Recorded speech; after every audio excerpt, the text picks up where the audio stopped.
Morning. March ni swampali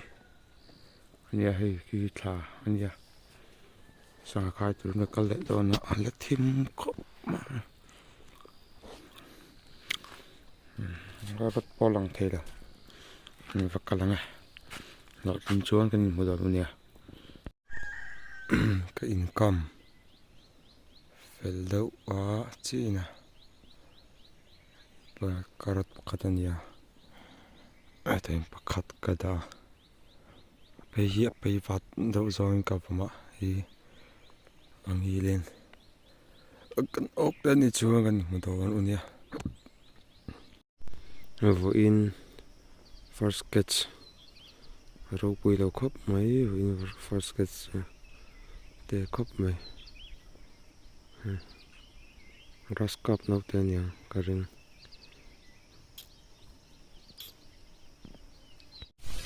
pani man na ro pui lo khop mai makur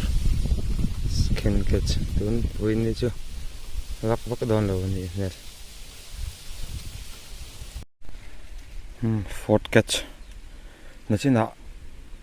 dil sanga kap tho pakhat ka oka chu engi ani ti ka khadawa kalau tilang chin na alien dawa ei chu ka jikhatai tamang fourth sketch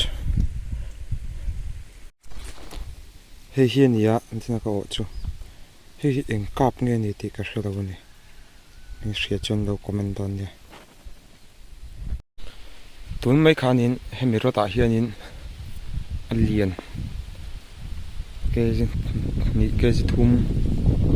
borga ka oka so chanin ta khwanin kumi chunga khwanin ma walo oma ain veta ti chuaka na kui ka mai and report lakani che thei thli tam khap mai wen chu fifth catch man pan le che panga na ka chuak tre ba ma se he ok fuem ni tain thil tang hai mami nen hein tiat khap mai ke chi kha tha chon di ang lawang khop mai chin alien ka ti chhuai ro ko ui khop mai hala ka man wa daw le ka por to lo mang hei voina ka o ni ta hian ate kha an ong hei pakhat ha